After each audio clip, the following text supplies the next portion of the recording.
Radio. Back radio. Ladies and gentlemen. Back radio. Ladies and gentlemen. This is back radio. Ladies and gentlemen. Here we go. Ladies and gentlemen. Back radio. You ready? Here we go. This is back radio. With your hosts, Vocab Malone.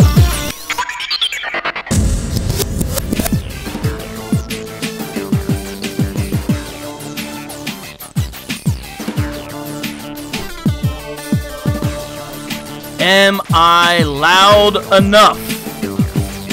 I hope so. This is Vocab Malone. You are listening to Backpack Radio Live. I think this is like the 11th episode of this season. The date right now is Thursday. That's the day, sorry. August 16th, 2018 is the date. And we are going to be addressing criticism from a South African Muslim apologist / teacher named Ahmed Pandor. We're going to be addressing criticism by him in regards to Islamicize Me, the satirical series that took the internet by storm via Acts 17 apologetics and associated people, one of which whom I've actually got on the show today. Welcome to the program, Swerve, a.k.a. Jihad Junior. Unmute your mic and join us on Backpack Radio Live tonight. How you doing, bro? Hey, what's going on, man? How you feeling? It's been a while. I don't know if everybody knew you were going to be live tonight, but now that everyone knows, all of you guys watching, grab the link, tell everybody that the main amazing star from Islamicize Me, Jihad Junior, my converted neighbor after being a Jimmy. That's Jihad Junior. That's the storyline anyway of Islamicize Me. If you haven't seen it, you need to go watch it right now at Act 17 Apologetics and come back when you're done after you binge watch it. It's an excellent series. Yes, sir. And he's joining tonight to answer some criticism from Ahmed Pandor. So real quick, tell everybody what you've been up to, bro. And you said it wrong, man. It's Ahmed, not Ahmed. Yeah, come on, man. That's why I got you. That's why I got you on, man. Yeah, man. But tell everybody, you know, what's been going on, what you've been up to, you know, what you've been thinking, you know, what's going on, man. If everybody knows me as Jihad Junior, you know that my channel's Operation Apologetics. It's been a while. I haven't put a video up lately. It's been crazy at work, but I'm back. I'm back in action. But I've just been doing a lot of studying, man. I'm starting to focus on urban apologetics now, so I've been handling that a lot lately, but bringing it back to the Islam world. Did you say urban apologetics? Yeah. Swerving apologetics. All right, man. Well, yo, I know it's late on the East Coast, but we got some good people who are up late with us, watching us nonetheless. What's up, people? What's up, everybody? You see any names there you recognize? You got the you got it up so you can make sure you can see the live chat there, Ervin? Yeah, I got it up right over here. Backpack, magic backpack. It's the miggity back. Don't worry. I see it. The magic backpack will make an appearance. Well, it is great to see you guys tonight. We are very excited to be here. I'm just looking real quick through the live chat. I'm not going to be able to get everybody. What's up, Rox B? Miss Piggy, the Lord is one. The greatest. Who else we got in the live chat that I Mike see? Junior. We got Satara James. We also got Reboot 70 in the house. We got Michelle Marie. Michelle, I emailed you back about that trip and stuff. Make sure you check your email and get back with me, please. Carmel Crunk in the house. She's an OG. Miss I like that name. Wordy Pie. We got Lipika Eka. How you doing? We got Swamp Thing. We got Miss Holly. And the real Blank Pena. I can't say your name or else a certain device by Amazon will turn on. I'm sorry. Mike Jr. in the house. Lily R.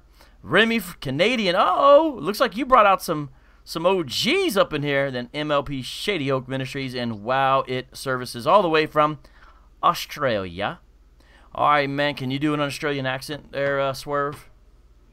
Well, I think I can. I'm sure. How is that? I'm sure that Wow It Services is like super upset or just rolling their eyes right now at both of us. But you know what? Whenever I hear an Australian accent, sometimes I can't distinguish that from a British accent. That's tough. He's about to just say some racist stuff right now, everyone. I'm sorry. He's just straight up racist. I'm sorry. I can't help it. He's just saying you guys all sound the same.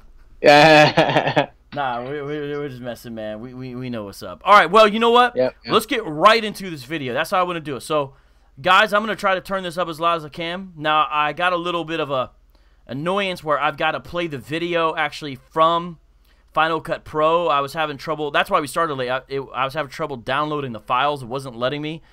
Final Cut Pro kept shutting down. So I'm going to have to play actually the video file from the application itself. I am hoping that it works. But that's what I'm bringing up right now. You guys should see it there. And I'm actually just going to start from the beginning. We're going to play this and interact with it because we understand people, you know, criticize, Islamicize me. Yeah, they did. And we want to give them an opportunity to be heard. And so will you guys let me know about the volume on this clip here? Let me know about we're going to do a volume test right now. You guys tell me how it sounds, okay? And then I'm going to look in the live chat and see if it's good, okay? Here we go. Who have morals, who have respect. And when I deal with them, I know I can speak to them because they give me respect, and I will give them respect. How's that sound, everybody? I can hear it. Is that playing through your YouTube? No, I'm playing it through Final Cut Pro. Oh, I see what you're saying. You said that earlier. But I'm asking everybody, I want to get an idea of if they are able to hear it. Louder, okay? I'm going to turn it up, guys, okay? I hear you, and I'm responding, okay? It might distort a little bit because I'm going to have to get it really loud, and it might distort a little bit here, guys. But I'm going to try it again, okay? Everyone's saying it's quiet. It's probably going to distort, but I've got it a lot louder. Lily R. in the super chat. Thank you very much. She says, keep the good work. God bless, brothers. Thank you, Lily R. Very much for that. And tell you what, Lily, you see all this craziness go on. We definitely need the support. I mean, man, you know what I'm talking about. But I tell you what, you guys know the rules. If we get to 100 viewers or $50 in the super chat, I do a freestyle. So, okay, let's try this. Try this again. Who have respect. And when I deal with them, I know I can speak to them because they give me respect, and I will give them respect. I will preach to them my faith, and they could preach to me their faith, and I would hear and try to answer it. But the moment you go the route of what these guys have done, you close the door of communication. No Muslim, unfortunately, Dr. Shabir Ali had some interactions with these people. Yusuf Ismail also had a few interactions along with them in the ABC News or whatever broadcast they had. But this closes the door. And fine, we can keep our door closed because we don't have time to deal with people that have gone the route of shaitan, the route of the devil. Okay, what about there? Can you guys hear the video? I heard it okay. I think I'm hearing the same thing they're hearing. Yeah? I think so, yeah. Guys, let me know if you can hear the video, please. I'm going to try to do something here real quick. I don't know if it's going to let me. I have a feeling it might just shut it down, but I'm going to try something here. But I need to know, guys, if you're able to hear it. Here. So some of you guys can see what it's better. Okay, so I see some people responding to that. Let's start responding to these comments already. What he said is that Shabir Ali and who did he say? Yusuf Ismail. Yeah. Both had some interactions. Have you watched any of those interactions there, Ervin? Oh yeah, I watched the Yusuf Ismail one. I watched the several Shabir Ali ones. Yeah, and I don't think Yusuf Ismail did that well. Shabir Ali is always using trickery is my idea, but yeah, I've watched them. So would you describe them as respectful? Well, one thing I do know, and you probably know this too, when Shabir Ali gets frustrated and he gets flustered, he can throw some punches, some low blows. So I mean, I wouldn't say he's. For the most part, he tries to be respectful until he gets a little hot under the collar. Then you can tell he starts throwing some sharp attacks. Well, so you know, this idea of like, well, this closes the door with any kind of discussion, and he's like, oh, unfortunately, they talked to these folks before. Well, you know, there's a lot of Muslims who already won't talk to Christians, even in the so-called, you know, Western world, for whatever reason. They make all kinds of excuses and reasons why they won't talk to certain Christians. And so, you know, okay. But, I mean, it closes the door with who? Are you just saying... But, it just closes the door with anyone involved with Islamicize Me? I've actually had a number of Muslims contact me because of Islamicize Me who do want to talk to me in public settings. Right, and that's my idea. Personal opinion, I don't think it closes the door for anything. If anything, it opens doors. I mean, think about it. I mean, you got people who either A, haven't heard of any of these things that you guys are talking about in the series, right? They haven't heard anything about it. So what are they going to do? They're either A, going to go look it up and check on it, study it to see if it's true or not. I mean, and then you got, and also you got people who have heard these things. You guys tackle it a different way. So they're going to go and look to see if you made any errors. I think it opens the door for a lot of interaction. It's a good thing. I mean, for me, you know, if it weren't for people attacking Christianity, I never would have become an apologist. I never would have started studying on my own. I think it opens the door for a lot of discussion. Right, man. Yeah. Well, so, I mean, you see what he's saying. But, you know, ultimately, Islamicize Me, I mean, there's multiple things that it's trying to do. But one thing that it is trying to do is trying to have the doors of discussion open. Yes, in a provocative way. But look, you know, everything's not like Islamicize Me, meaning sometimes we may speak this way, but other times there's other stuff going on. It's very contextual. I mean, there's your satirical videos that you know, a certain aim, a certain goal. So it's like, I don't know. I mean, that's not really such a big deal. And not only that, but think about it this way too. I've watched a lot of David Wood videos, okay?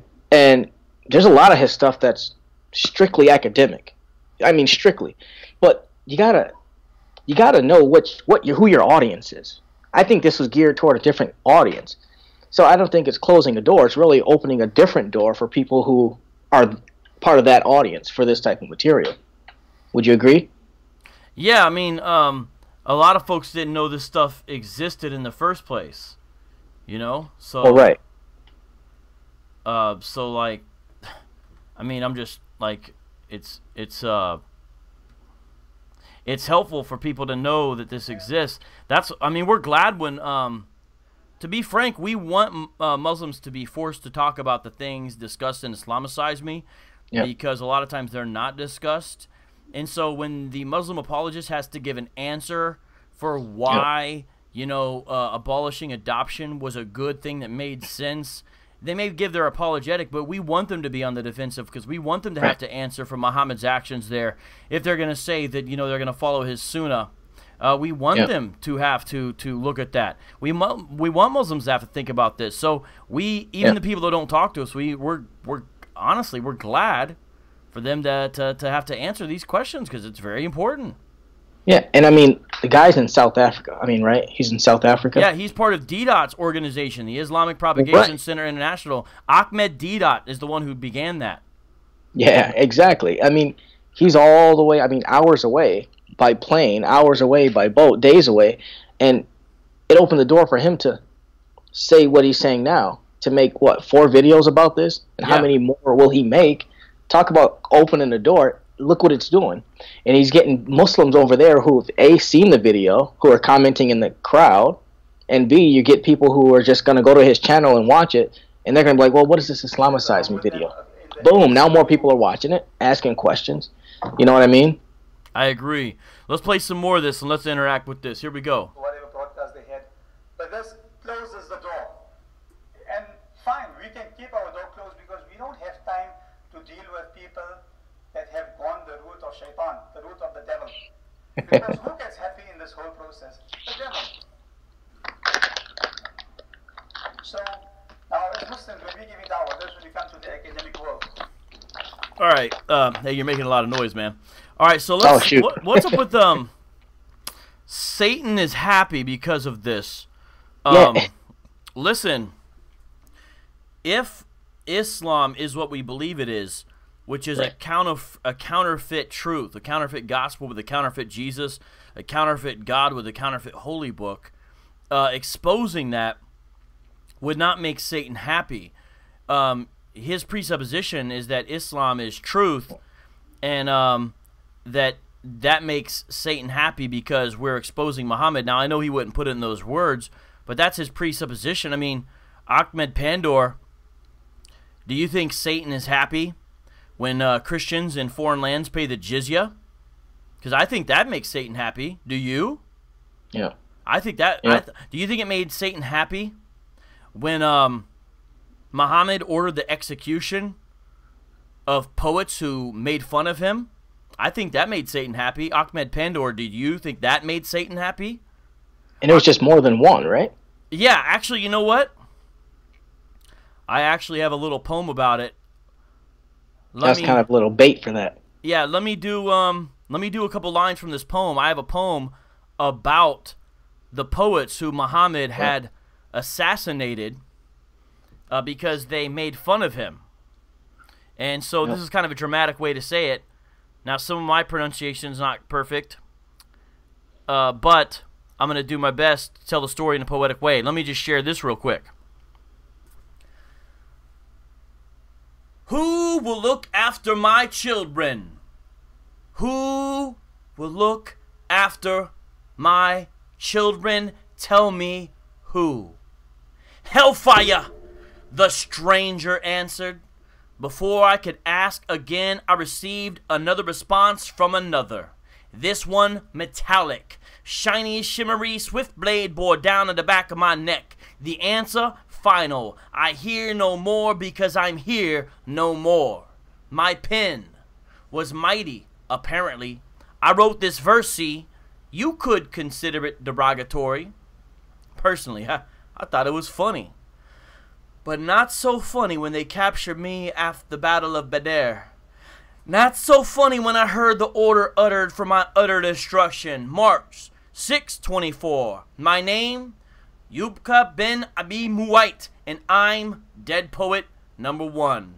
And the poem goes on like that, where I speak of these different poets that Muhammad had their, you know, he executed them for making satirical poems about him. That's one of them. So, right. You know, what we have done with Islamicize Me, if Muhammad was around, I think he might order our execution. And the beginning of that poem, see, it's a woman, right? And she's got kids, and she says, who will look after my children? That's the question she asked Muhammad, who I refer to as the stranger in the poem. Who will look after my children? And the answer Muhammad gives, according to the hadith, is hellfire. Muhammad says, that's who will look after your children. Hellfire. Just for asking him a question. Yeah, so, like, well, no, I mean, no. The question was when she was about to get executed. This is after, how do you pronounce it? The Battle of Badr? Badr. Yeah, thank you. There you go. This poet was captured after that battle and was then killed for the satire that she had done prior to that. She must not have paid the jizya. Well, no, it was too late. It was like, you did this, now you're dead. You know, there wasn't any option. A lot of these are pagan poets, so I don't know if jizya was really an option for them. But my point is, though, I think that stuff made Satan happy, not us saying Muhammad is a false prophet, because he's going to accuse us of insulting Muslims. We don't insult Muslims. We do say, in a humorous way, Muhammad's a false prophet. That's what we're saying. Let's play. Just criticizing the ideologies, that's all. Yeah, speak on that. I'm going to bring up the next clip. Say what you got to say, bro. Well, I mean, I'm just saying, you know, if something's... I heard on one day a guy says, I want to believe as many true things and as few false things as possible. And if that's the case, you know, and if I feel like something's false, I want to speak out on it so that other people can believe as many true things as few false things as possible, too. And again, that's the whole point of all that. Right. So go ahead. Here's the next clip. That want to speak to us and convert us. those that want to speak to us and have an academic discourse and leaving you with an option of thinking, and those that just want to insult you, and those that just don't really care.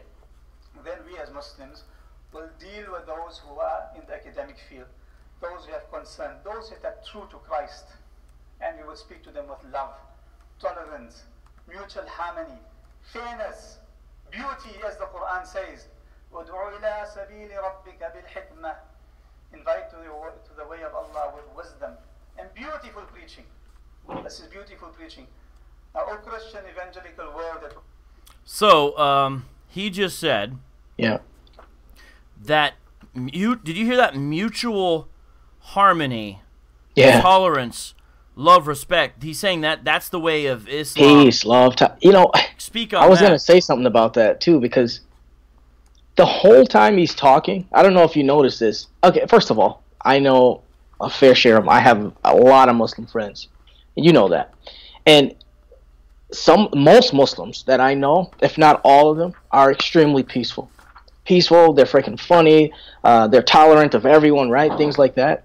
But you notice in this video that he's really talking about this from the context of living in a non-Islamic state. Did you catch that? Oh, yes, I did. We're going to play that clip. Yes. Yeah, it's the weirdest thing. So you're going to play it next, but that's... Not he keeps next, but I'm talking going to get peace. to it. Yeah, but go ahead. Oh, okay. Yeah, it just keeps talking peace, love, and tolerance. And I agree. I think most Muslims are peaceful, they're loving, and they're tolerant. But that's right now, right? What happens if it's an Islamic state? Right. Now, let me speak on this specifically, everyone. Everyone listen up. This is going to be one of the most important parts of the show. I hope you're paying attention. Ibn Kathir named Caliph Omar. Okay, well, let me just say this. There's someone named Caliph Omar, okay? And Caliph Omar, under his rulership, came up with something called the Conditions of Omar, or the Pact of Omar.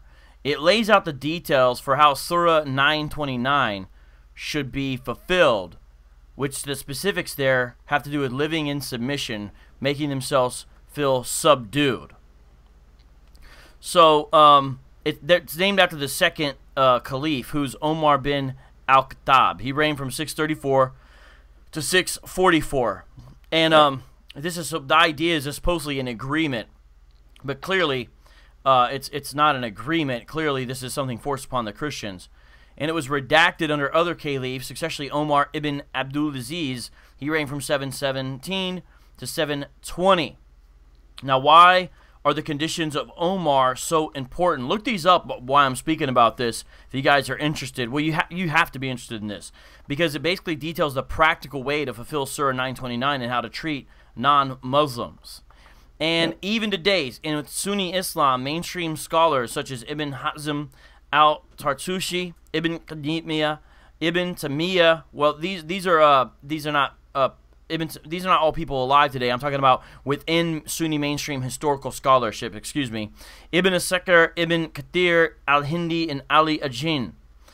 These folks agree the conditions of Omar are right, and they've even been expanded upon later on in other works such as The Rulings Concerning Dhimmis. It's a 14th century written by Ibn Qayyim. And here's what happens. Well, let me show one thing. The 8th century jurist Abu Yusuf said these conditions must stand till the day of resurrection. Now, I say all that, and sorry for the jumbled introduction, but I say all that because now I'm going to read some of these. These are the conditions of Omar.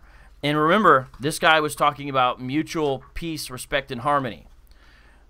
It's written from the viewpoint of the Christians are saying this. Quote, "When you came to our countries, we asked you for safety for ourselves and the people of our community, upon which we impose the following conditions on ourselves for you." Really? Now listen to these conditions, though. Not to build a church in our city, not a monastery, convent, or monk's cell in the surrounding areas, and not to repair those that fall in ruins or are in Muslim quarters. This is a classic case of where churches in Islamic lands, if they're still standing, are not allowed to repair the building when they fall into disarray. And they're definitely not allowed a church plant. Now check out this next one. Not to prevent Muslims from lodging in our churches by day or night, and to keep their doors wide open for Muslim passerbys and travelers. Listen to this. This is like clearly an occupied people. Not to harbor in the churches or monasteries or homes a spy, nor conceal any deceits from Muslims. Listen to this one. Not to clang our symbols except lightly and from the innermost recesses of our churches. Really, like the Christians came up with these on ourselves. Basically, the Christians can't sing loud. They can't make music that Muslims can hear. Yep, unless they're in their own house, yep. Not to display a cross on the churches. You couldn't put a cross on the outside of your building. Nor raise our voices during prayer or readings in our churches anywhere near Muslims. Not to produce a cross or a Christian book in the markets of the Muslims. So he's talking about proselytizing, in a fair way, like talk to the Muslim and leave them with something to think. If the Quranic laws are enacted, Sharia, upon a people in a context, this is what happens to them. I want to know, Ahmed Pandor, do you think the conditions of Omar are basically right? What adjustments would you make to them? Because if you wouldn't make radical adjustments to them, then everything you're saying just only is temporary. You're saying within a context of us being in a minority position, you're not actually saying that's how you think things really should be. So this whole video is extremely disingenuous, and we know what D-Dot thought about these things. And so if you think anything similar to him, then you would think things like the conditions of Omar are good. Let me read some more of these. Not to congregate in the open for Easter or Palm Sunday, nor lift our voices in lamentation for our dead, nor show our firelights with them near the marketplaces of the Muslims, not to bring near to them pigs or alcohol, not to display any signs of polytheism. I mean, we're not polytheists, so why would we do that? They accuse the Trinity of being polytheistic. Nor make our religion appealing, nor call or proselytize anyone to it. And there you go. Do you guys hear that? Now, I've only read about half of them. I'll pick these up and read these more. These conditions of Omar. Not to make the religion appealing, not to have books or tracts or pamphlets, not to proselytize. Yeah. And there's another one in there later I'll get to, talks about if someone tries to become a Muslim, don't try to stop them. Yep. You want to comment on this, Ervin? Because I think this is important for people to hear. Well, I was going to bring up something like that too. I mean, there's a ton of them. I had a list of about 5 or 6 of them that talk about the same thing. And if he's saying, catch it. He's saying, okay, we just go talk to them, and if with love in our heart and peace. And if they don't say okay to Islam, then they go their way and we go ours. Well, technically, that's not true. If you're going to really follow what one of these followers of Muhammad said, then truthfully, you can't be okay with that. That's not okay, right? If you have to preach Islam, they can't say anything to you about their religion because that's prohibited. But you can say whatever you want about Islam. If they don't accept it, well, there's consequences, right? Yeah. Did you do you see the guy in the comment? He's asking why the Church of Jerusalem still stands. I didn't see it. Well, let's talk about that. It's like that's an interesting thing for it looks like a Muslim to bring up. I want to read something about actually this. First of all, here I got some good stuff on this. Okay. All right, let's look and find out about churches, because he's saying like, well, why wasn't the Church of Jerusalem destroyed? That's a question that he's asking. Okay, where did it go? Hold on. Oh, I see it. Crown Admirer. Yeah. You see what I'm talking about there? Yeah. Okay. Hold on. It might take a second longer. First, a couple of things. Islamic State, man. That's what it's all about. Christian churches are being destroyed in the Middle East still today. And also, does everyone know about the Hagia Sophia? Well, do you know the name of what it's called now? There's a constant theme within Christian lands that are conquered by Muslims, where their buildings become annexed by force. And now what is the Hagia Sophia, which is considered supposed to be one of the most beautiful mosque. It's of course no longer called Hagia Sophia. Can someone look up the name of that, and you'll see what I'm talking about there. You'll see exactly what I'm talking about. I'm trying to find this. Talking about the Hagia Sophia? Yeah. It means holy wisdom is what it originally means. But it's a former Greek Orthodox Christian patriarchal basilica. Yep. What is it now, though? Later an Ottoman imperial mosque, and now a museum in Istanbul, Turkey. Interesting. Built in 537 AD at the beginning of the Middle Ages, it was famous in particular for its massive dome. Yeah. So I mean, why did that become what it became? All right. Okay. Here we go. Wow, this is taking longer than I thought. Why did I leave? I left my notes downstairs, unfortunately. So what you have is you have church after church that is suicide bombed and different things now, but you also have things like this happening now. Let me actually share. These are actually very mild examples. I just share these because they happen in France, which is very interesting. And here's one in France where you have in December of 2012, the chapel in Toulon, this is in France, was desecrated, and the three things were overturned and destroyed: the tabernacle, the baptistry, and the pulpit. And then in the town of Chassieu, Chassieu, it was vandalized with graffiti reading, "Islam is growing in power," and that's in 2011. When that happened, in Macedonia, a 2-century-old Christian church, which has a bunch of icons, we're not into icons, but was set on fire. That's in Macedonia. And these are small things that have happened, small attacks. It's forget about in Islamic lands. It's happening everywhere, man. Yeah, so the reason why that church hasn't really been destroyed is mainly because Islam doesn't have total control of the Church of Jerusalem. Yeah. If they did, do we really think it would last? I don't think so, because these things keep on getting destroyed. Do you have something you want to say about that? I'm still looking for. I have a section that I still am not finding that I really wanted to share.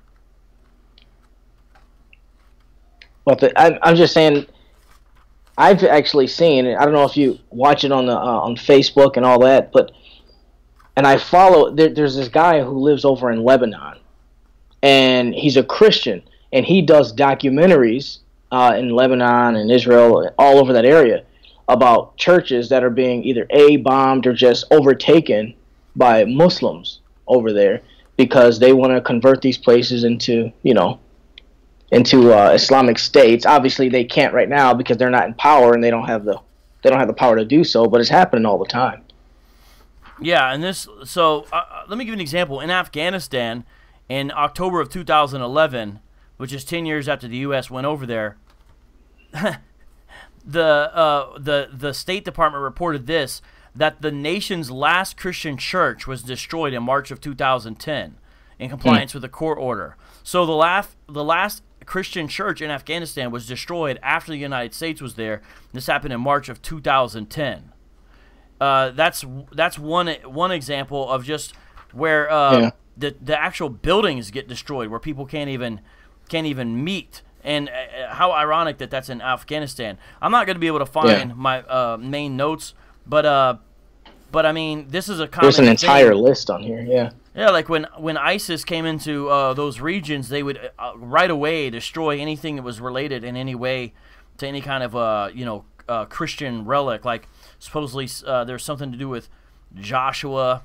I forget. It was like I think it was like it's supposed to be Joshua's tomb or something like that. I don't know if you guys ever saw that, but I mean, it's nonstop.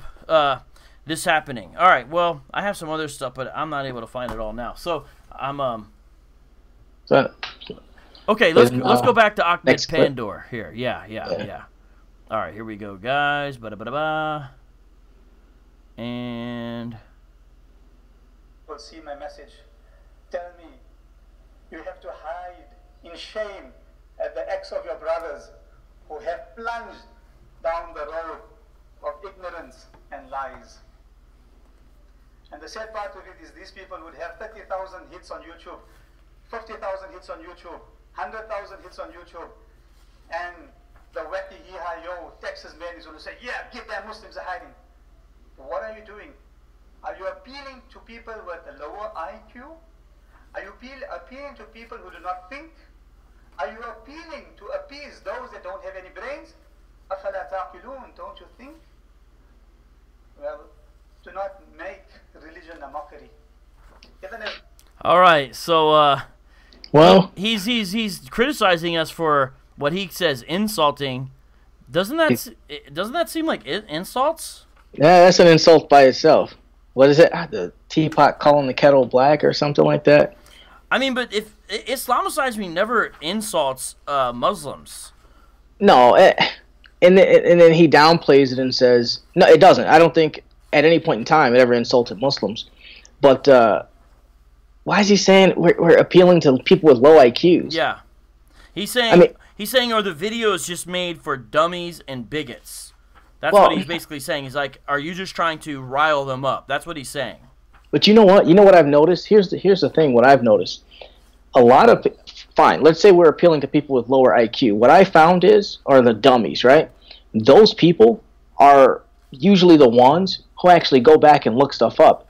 It's the intellectually biased people who actually listen and hear stuff like this who end up just automatically just saying, no, that's not true, that's not true. I mean, like what he's doing. He's saying all that stuff isn't true, yet he's not giving one, rebuttal or anything to say otherwise to show that what we are saying isn't true. So I don't know. Even if we are appealing to people with lower IQs, so what?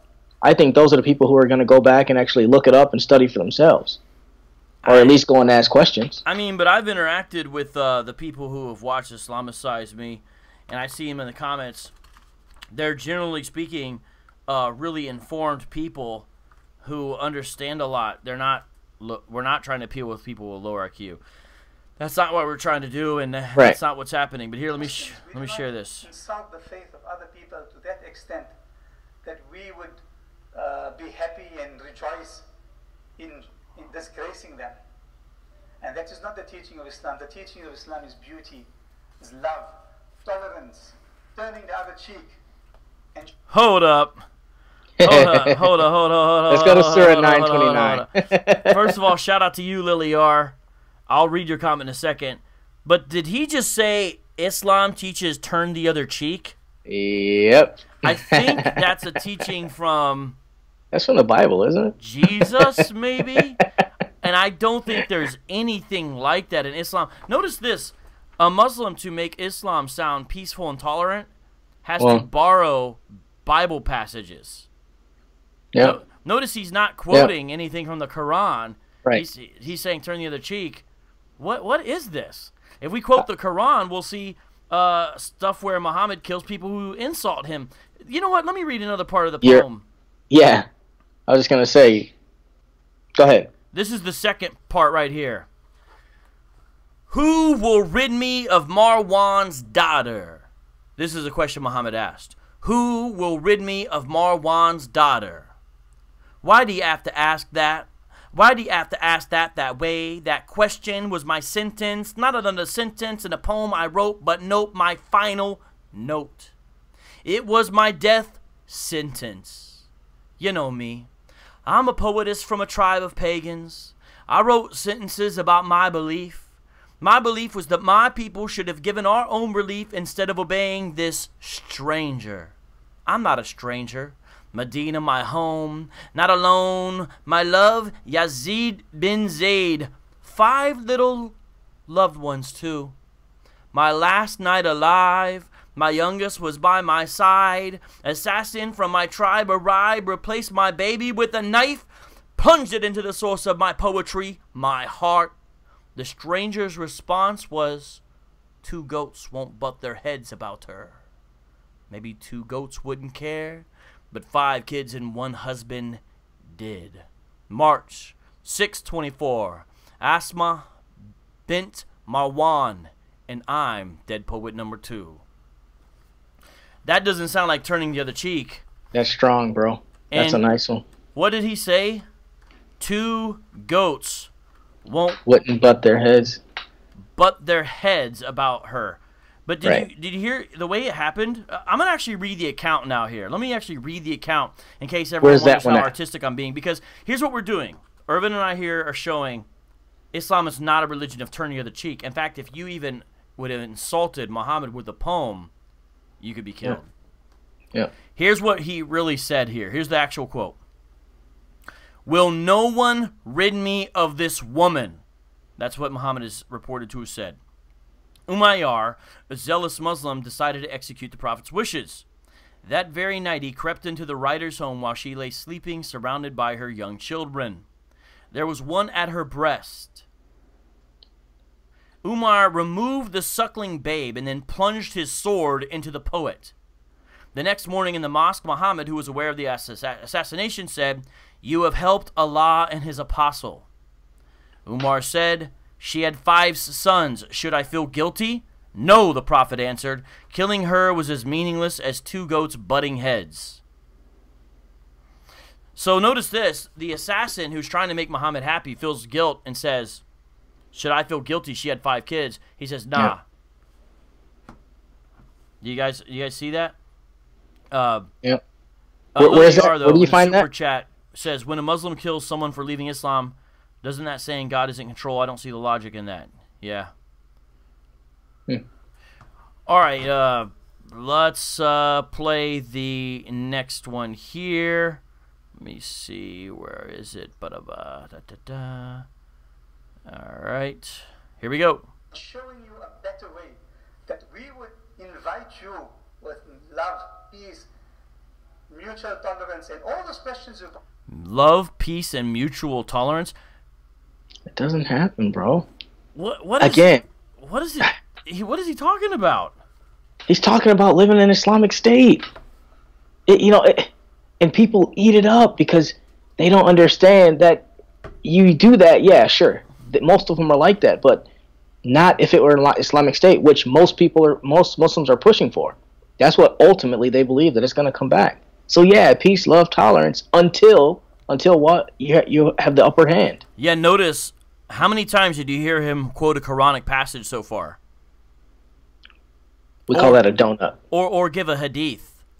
He can't, because no hadith or passages in the Quran really say what he's saying. Yep.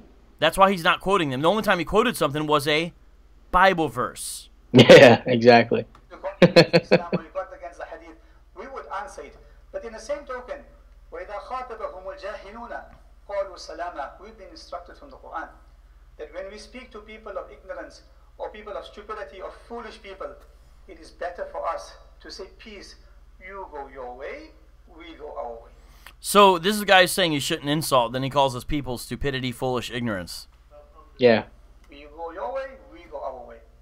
But it is our job to remind you that you as a Christian have failed in your own faith, in your demeanor, to preach to Muslims. The same. Wait, is that really a Muslim's job to remind a Christian when they're not Christ-like? No. What's he talking about? It's their job to make us pay the jizya. What's he talking about? Exactly. And he just said, you go your way, I go mine. Technically, if someone rejects Islam, you don't just... yeah, it's fine. They go back to their hometown. But if they stay wherever... Let's say he lives where I'm at, right? Let's say we're in Bolton, Wisconsin. We live there. And he tries to talk to me about Islam, and I reject it.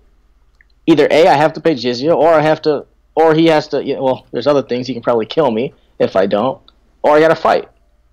So that doesn't exist in Islamic ideology. It just doesn't exist.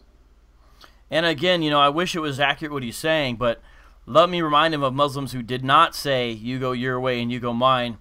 For example, one guy that's nicknamed the Mad Caliph, Al-Hakim, he would actually sever Christians' tongues. But what did he do it for? In punishment for speaking Coptic. Yeah. And under those circumstances, guess what happened? A lot of Christians became Muslims. That's just one example. Yep. Not only that, But you just look at these lands. If it was the message really, you go your way, we go ours, think about North Africa, from Libya to Morocco. That was essentially a Christianized region. Christians were the majority. I mean, Augustine, he's Algerian as far as where he would have lived now. What about that region now? Syria, Lebanon, Egypt, Turkey, Libya, Algeria, Tunisia, Morocco. Those are Islamic lands pretty much now. How did that happen? It didn't happen because the Muslims said, you go your way, we'll go ours. That's not what happened. And you know, it's pretty wild. Some Muslims try to justify this. There's an Egyptian Muslim scholar named Fidel Solomon, and in 2011 he published a book that Al Jazeera gave props to called Copts, Muslims Before Muhammad. And in this book, he tried to argue that these Christians, the Copts in Egypt in the 7th century, they are actually prototypical Muslims, and the Muslims from the Arabian Peninsula actually came to liberate them from Christian rule. So he tried to make that as a justifying. I mean, obviously not true. I mean, the lists go on and on of basically forcible conversions. And, you know, we demonstrate that in Islamicize Me. Do you want to explain that real quick? Which part? Well, what we did with your character. Man, well, you're talking about when I became a dhimmi. Yeah, and you got tired of paying the jizya, so you converted to Islam. Yeah, exactly. That's a real financial pressure that really happens. Let's continue with this video and see what he says here. Thing goes with the drawing of Muhammad pictures. Pamela Gala and crew, they give $1,000 or $100,000 for the. Nobody gave $100,000. That would be a lot of money. I would have joined that. 1,000 to 100,000 is a big difference. Brings up the worst picture of Muhammad. They don't do it for the worst picture. They do it for the best picture, or their most iconic. And they keep it in the name of freedom of speech. That is true. That is why they did that. I'm not saying I necessarily agree or think that we need to do that, but that is why they did it. But that's not freedom of speech. Wait, what? What's that? That's not freedom of speech. So even though I may not be telling people, because I'm not necessarily a big fan of the practice of the drawing Muhammad just because, I understand people feel differently. That's okay. But it is part of freedom of speech. It's part of freedom of expression. Notice how he said that's not freedom of speech. That means he thinks that should not be allowed. Right. He just takes it as an insult. It's hate, he says. Are you in this world to make hate mongering? Are you in this world to make hate mongering? I mean, seriously, this is bizarre for him to ask a man who follows Muhammad. It's more like he's irritated by it as opposed to, you know, just he doesn't just disagree. He's irritated. It got under his skin, it seems like. Yeah, notice he's not really offering.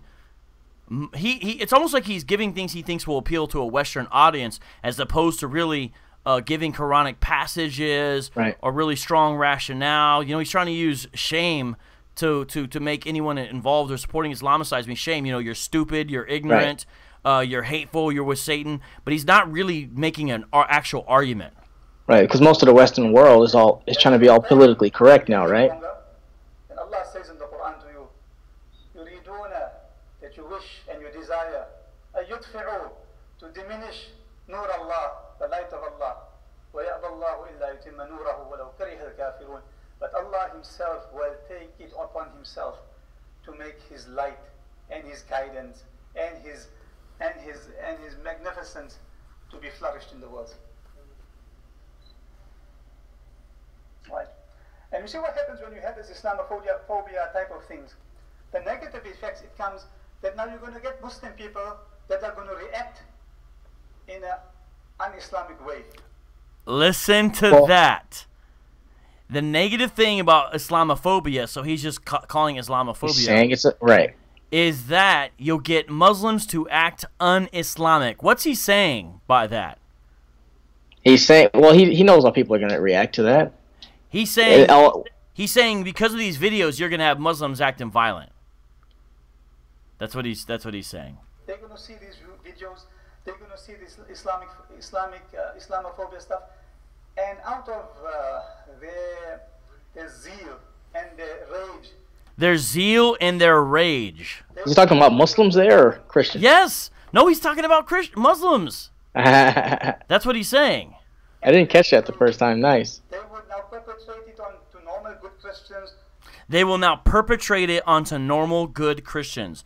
And you know, this is like like that would be anyone's fault who would this is like something that Muslims actually historically have done called collective punishment. Collective punishment. Let me share some things about that real quick since he kind of brought it up. It's sort of a cultural impulse, not necessarily a legal principle, but it happens, and even under the conditions of Omar, listen to what the Christians had to say. Quote, "We guarantee all this to you upon ourselves, our descendants, our spouses, and our neighbors." End quote. And so, if one Christian is seen to have broken this, the pact would become null and void, and all Christians could become the targets of jihad. Let me quote again. "If we change or contradict these conditions imposed upon ourselves in order to receive safety, we forfeit our dhimma, and we become liable to the same treatment you inflict upon the people who resist and cause sedition."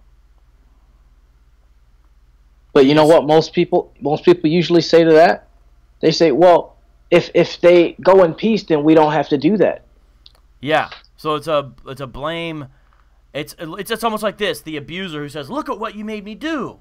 Mm-hmm. There's a Yemen jurist known as Al-Murtada, and he says, quote, "The agreement will be canceled if all or some of them break it." And that's where you hear these stories in the Middle East where they'll accuse a Christian of having like an intimate picture of a Muslim woman on their phone. Most of the time it's not even true, but it's a common thing. And they use it as a pretense to attack the whole Christian village, including looting and rioting the businesses.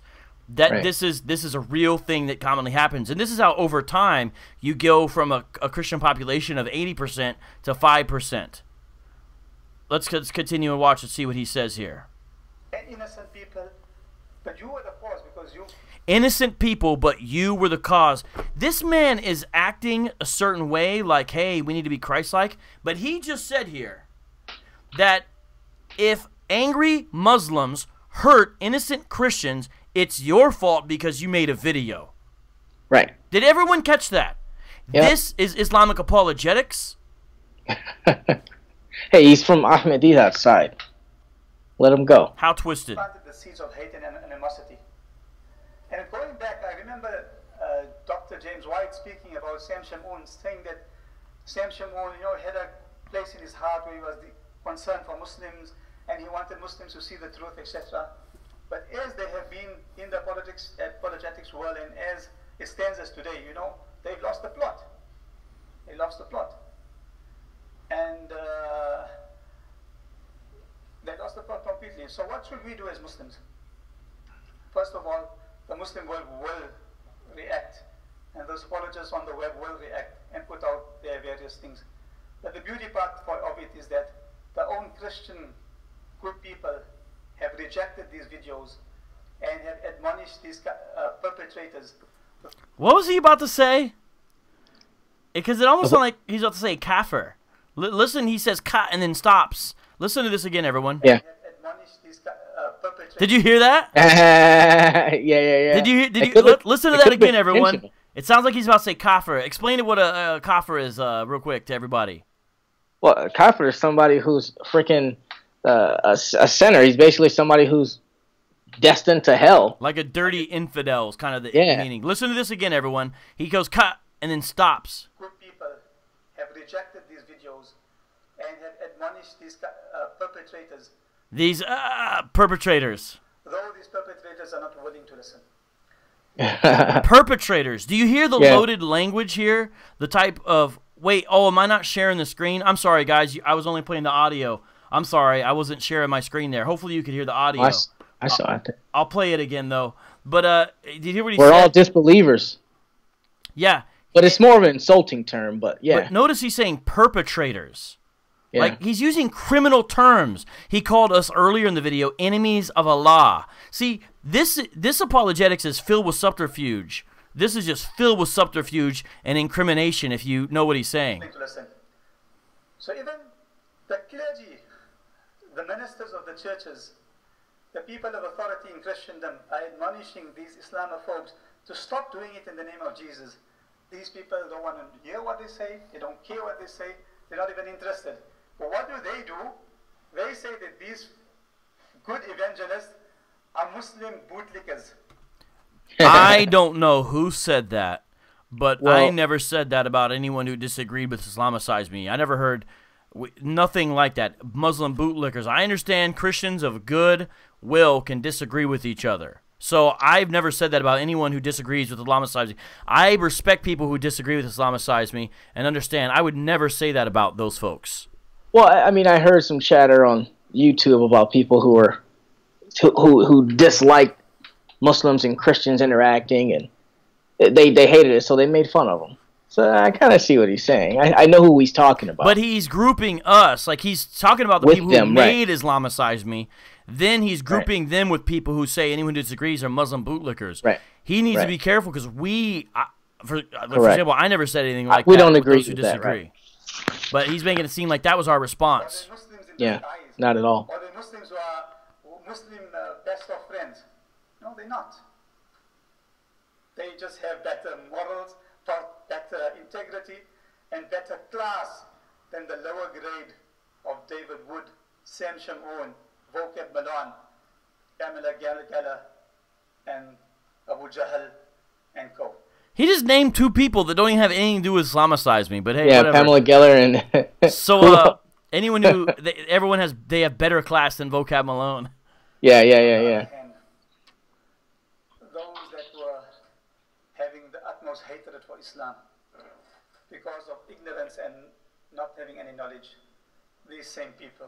Yeah, we don't have any knowledge. That's why every video we shared 2 or 3 Islamic sources. Unlike your videos, Ahmed, which show no Islamic sources. Maybe, what would he say? Maybe 2 of them? Yeah, and I was wondering too, when he says that this stuff is not true or is lies, is he talking about it doesn't exist in any writing anywhere? Or is he just saying, it's just, we're misinterpreting? What In is another he saying? video, he said that we're just twisting it, he said. We're just twisting it. The life of Muhammad sallallahu alaihi wasallam, when they studied the life of the Muslims and interacted with Muslims over periods of time, their hearts melted to the beauty of Islam, and they are Muslims. There are many that you would not. I think David Wood interacted with a few Muslims over a long period of time, and I don't think his heart melted towards the beauty of Islam. I think the person who he was interacting with left Islam and became a Christian. know, there's a person from Holland. He was one of the cabinet ministers or somebody in the parliament. He was very anti-Islam and very anti-Muslim. Once he started interacting with Muslims, after a period of 4 years, he became a Muslim. Now that same person who made all those documentaries and all those type of things against the Prophet of Islam, he himself became a Muslim and went to Medina Munawwara in the Muslim world. The people of Kuwait, alhamdulillah, are helping him and assisting him. Ahmed Pandor, his name is that. Then I can quote another person, Yvonne Ridley. She went to Afghanistan as Let me skip this. their web page, the YouTube channel. They've got a whole lot of stuff. The Muslim world also has response about why he became a Christian, for the actions that you have done.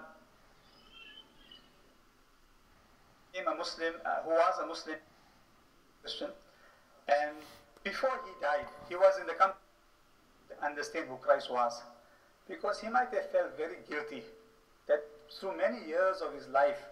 That's when he's talking about Talking about what? Nabil. Oh, really? Oh, yeah, he is. Requesting for Nabil Qureshi. and requesting that Jesus is love and come to him with love, whatever. But now he must be rolling in his grave. Sam Shamoun, your friend Nabil Qureshi is rolling in his grave for the actions that you have done. For the actions that you have done.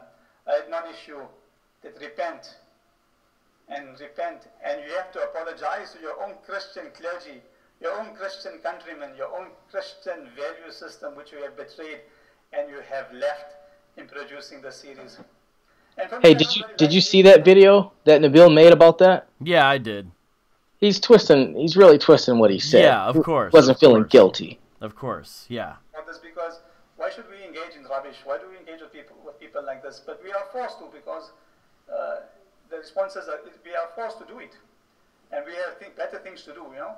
And if you are getting paid, then you see that maybe they after the mighty dollar, the mighty people that are sponsoring them. Well, you have paid yourself, and you have received payments to go into the darkest corner of hell because you have not upheld your own Christian values. I think he's saying if you supported Islamicize Me, like through Patreon or something, you're going to hell. That's what he's saying, and you guys too for taking the money, apparently. Yeah, I think that's what he's saying. All right. In our country, in our situation, we don't have this type of people. We don't have this type of bigotry, hate mongering. Well, that's not true. I had a debate with the. He's saying that there's no Christians that are as bad as us in South Africa. The debate, the arguments doesn't. It's a lecture. Whether it's your neighbor, you Sam Shamoun. Shame on you. Shame. Hold on, on let me go back here a little bit. Shame on you. Whether it's a debate, whether it's a lecture. Let me go back right over here. In the apologetics world.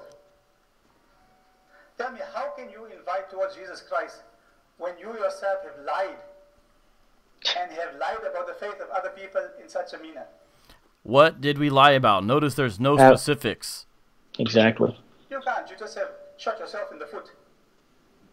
And if they call you to repentance, you don't even not even interested in listening to your own people, then shame on you. Shame on you, David Wood. Shame on you, Sam Shamoun.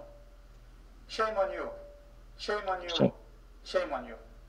And to the other evangelists that are out there, we appreciate your efforts from the Muslim community to admonish, to speak, or to keep your own morals and to speak out against the Islamicize Me series, to speak out against Islamophobia, to speak out against injustice, and to speak out against that is not true.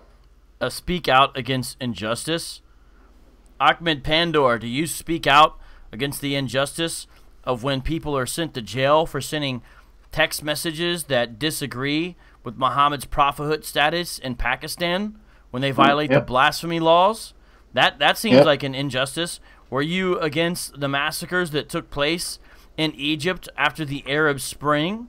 Were you against those? Seem like that's a real injustice when people's heads are getting flattened by the police vehicles.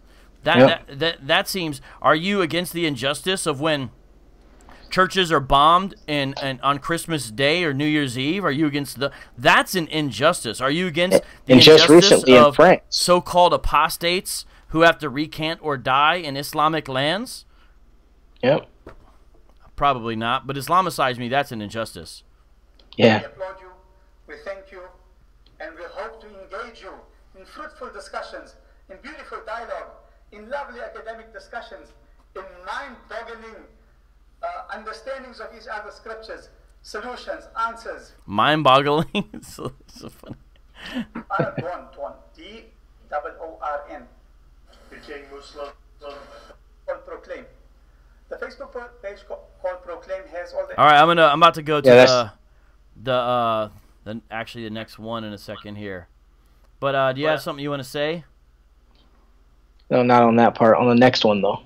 All right, everyone, listen to this and see if you can catch what he says. He says some pretty interesting things here, I think. So please pay attention to this. We have to worry about the Hindus. We have to worry about the Jews. We have to also have in your heart a worry and concern.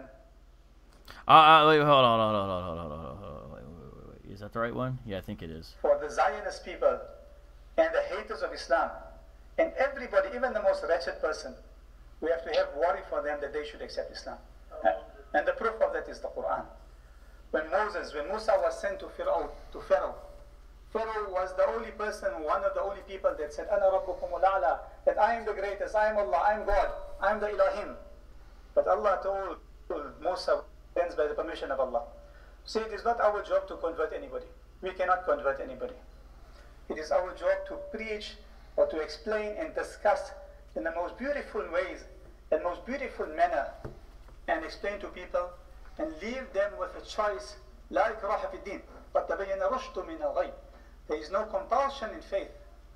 The truth is manifest and clear from falsehood.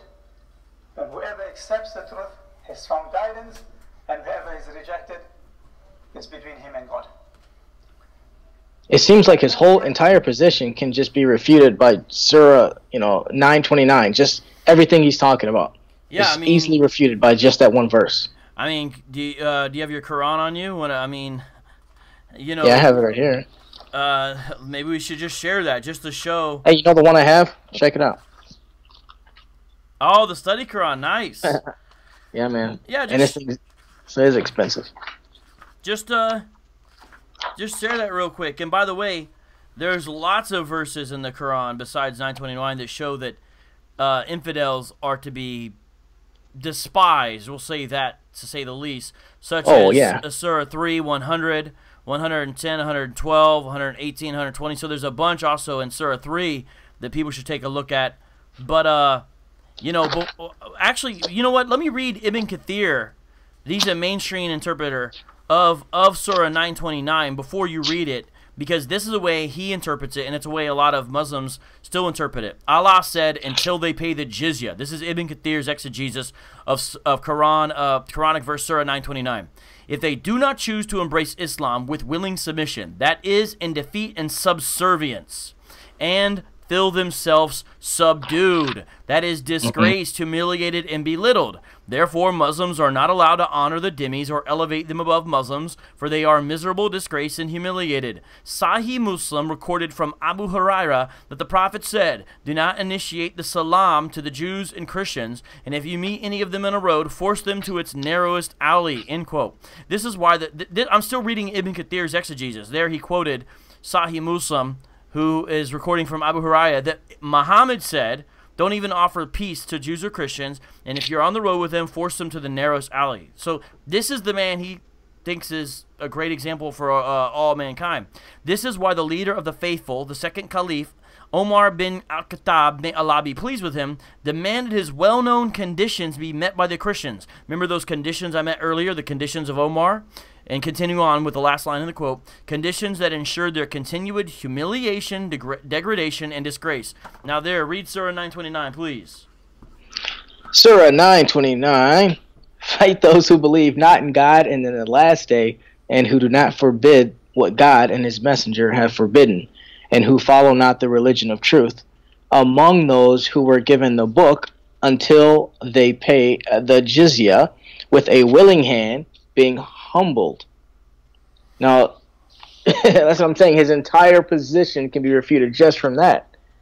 I mean, you fight them unless they pay the jizya. So all this, being peaceful with each other is, what is he talking about?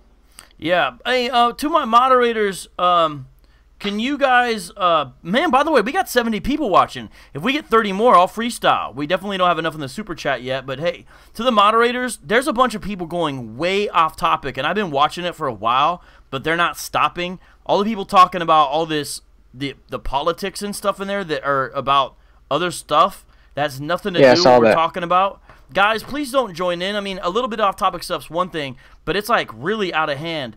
If people won't get back on topic, put some of the folks in timeout, especially the main perpetrators. Guys, come back and focus, okay? Thank you. All right, let's play this again. Since we are not judges, we cannot be a judge to say, no, this person is going to go to Jannah and this person is going to go to hell. Wait, did you hear that? We're not judges as Muslims. We can't say this person's going to go to Jannah, this person's going to go to hell, yet. But he just said, if you support Islamicize Me, you're going to go to the darkest corner of hell. Not just hell, but the dark corner. Yep. Yo, this guy almost contradicts himself as much as the Quran. Yeah. It's our job to be a judge. It's our job to do the best we can do and leave the results to God Almighty. Any other questions on the subject before we move on? But, I think there are many debates. I think there were a few. One of the debates we had in the initial start was called Makkah in the Bible. His love for missionary work, and he calls himself missionary. I'm not, because I have love for the Christians, and I want them to understand my message, because that shows You don't have love for them. You can say, no, Jesus isn't ready to lose it because maybe they can't compete with the other missionaries that have some standing or some honor. Man, you know the part of where he talks about being in a majority and minority land? I still can't find it. I thought I was playing it next, but I think it was at the end of this one. I missed there's something. Whoa! Michelle Marie just made the freestyle happen. And she has something she wants to say, too. So let me read her quote. Here you go, Michelle. From the super chat, you just made it happen. She says, in the Quran, Muhammad said that 70% of women are in hell, that 7 out of 10 women in Islam are going to hell. In Christianity, my faith is guaranteed. I have a 100% chance of entering the kingdom of God through Jesus Christ. Thank you, Michelle Marie. Dang, dang, dang, dang, dang, girl. Hooking it up. All right, let's play this. Some pedigree. So maybe that's the root. And Allah has made them like that, so that's how they are. Some they blind, deaf, blind. That's how they are. What do we do? And the reason of why we're putting this to yourselves is that when you go out in dawah, when you go out in the field of dawah, you see, Sheikh, in Saudi Arabia, unfortunately, you can't give dawah to the people because all the people are Muslims. But you need to know, okay, I need to know when I speak to a Christian, what do I tell him? I tell him, okay, Allah can forgive you without a drop of blood. You don't need blood to be forgiven. Allah. Notice right when he goes into his dawah presentation, he immediately attacks the basic doctrine of Christianity. Right. God can forgive you without killing himself or killing Jesus or killing Muhammad or killing a bull or ram or anything. He can forgive you with repentance and prayer. Repentance? That's not an Islamic word. Notice the co-option of Christian language to try to prove his point. This is so disingenuous. Yep. Ahmed Pandor, please define for me, using only Islamic sources, the word repentance. Well, you know, it says in the Quran that Allah repented. Does that count? Yeah, I don't think that's what he's talking about. And faith, as Jesus taught in the Bible. Repent in faith? I mean, wow, really? Yeah. He must be a Sufi. God in heaven will forgive you. Second question, my brother. Again, he's quoting the Bible. Brother, yes. How to go to the church? Okay. You see, in South Africa, look here, look at the church opposite. Can you see this church opposite here? You guys will go there, part of the... I think he's pointing to an actual church that they can see from their building, by the way, which would be illegal in a Sharia-compliant country to have a church within eyeshot of a mosque. Isn't that one of those ones you read already? Yeah. That's part of that. Let me read some more of the conditions of Omar, just to bring everyone back to reality. Remember, these are conditions... just look up the conditions of Omar, and you'll see what I'm talking about. Let me continue to read, because some of you guys might not have heard these. Read these. This is Sharia law for Christians living in Islamic lands. Not to take anything of or to be involved with the slave conquered by Muslims. Not to prevent any of our relatives who wish to enter into Islam. This is saying if your brother decides to convert and he's about to say the Shahada, you are not legally allowed to try to unconvince him. This is not mutual harmony. To distinguish ourselves wherever we are, listen to this everyone, and not to resemble Muslims in dress, whether in headgear, turban, sandals, hair parting, or modes of transportation. Yo, in Islamicize Me, just by the fact that we are Christians dressing up, playing characters who are Muslims, would have been illegal in Sharia-compliant countries because we were, quote, dressing like Muslims, resembling the Muslims in dress. Even the mere act of us doing that, in a way, is a exercise of freedom. But, I mean, in your hair parting, it can't be Islamic? This is insane. Well, what was that one? The hair parting. Yeah, there's another one that's going to be about that. That'll come in a second that talks about that. But it's saying that you can't part your hair like the way a Muslim would. Not to speak like the Muslims, nor adopt their surnames. That's why, for example, historically Christian families in Egypt who are Copts don't have Arabicized names. Their names are actually Coptic names, and you can actually know a lot of times whether a person from Egypt is a Christian or you know, Coptic usually, or Muslim just by their name, whether it's been Arabicized or it's more in tune with the indigenous language, which is Coptic is one of the last indigenous languages of Egypt spoken, right? And so notice people sometimes talk about American imperialism. I don't deny there's some truth to that, but Islamic imperialism's on a whole nother level, because they make it where it's like, yo, you can't, your language, you know, under these caliphs, they would cut out your tongue if you spoke Coptic, for example, and then it becomes Arabicized in the language that's forced upon you. Egypt was not an Arabic-speaking land in history. How did it become so? Neither was any of North Africa. How did that language get over there? You see what I'm saying? And why do those folks dress like people from the Middle East now? You see what I'm saying? To clip our foreheads and not part our forelocks. The Christians are saying we'll clip our foreheads and not part our forelegs. This has to do with grooming habits. They can't look like Muslims in any way. To tighten our belts around our waists and not to engrave our signet rings in Arabic nor ride on saddles. So they can't have saddles and they can't have Arabic on their signet rings. Not to possess or bear any arms whatsoever, nor gird ourselves with swords. So the Christian populace has to be disarmed as well. To honor the Muslims. To honor the Muslims, show them the way, and rise up from our seats if they wish to sit down. This is like Jim Crow all over for Christians in Muslim lands. Not to come upon them in their homes, nor teach our children the Quran. That's interesting. None of us shall do business with a Muslim unless the Muslim commands it. To host every traveling Muslim for 3 days and feed him adequately. And then listen how it ends. We guarantee all this to you upon ourselves, our descendants, our spouses, and our neighbors. And if we change or contradict these conditions imposed upon ourselves in order to receive safety, we forfeit our dhimma, and we become liable to the same treatment you inflict upon the people who resist and cause sedition. That's the conditions of Omar in part, my friend. That sounds like equal treatment. Yeah, that doesn't sound like anything what this guy's saying. Let's continue and listen to what he says here. The church and the mosque are neighbors. And I think in the whole world, they have the most beautiful relationship between each other. Oh my gosh. What was that last part? I didn't hear it. He said the church and the mosque are neighbors, and I think in the whole world, they have the most beautiful relationship with each other. Yeah, like in Afghanistan where they destroyed the last Christian church. Like in Nigeria where they blew up all, I mean. In Lebanon and Iraq. Bruh. I don't think those dead Christians would agree it's a beautiful relationship. Yeah, I know. Of peace, tolerance, and if they have to come visit the mosque, there's no problem. We have to visit them, there's no problem, because there's relationship and there's love between genuine love. As far as just go to any church that is there, it is very appropriate to just go there and give them da'wah. It's very appropriate. Now this mission. Appropriate. Yeah. Appropriate. Do you think it's appropriate to annex entire churches? I mean, it's inappropriate. I mean. You know, what did they do in the book of Acts, right? They went into the synagogue, and they gave the gospel to the Jews there, actually inside the synagogue.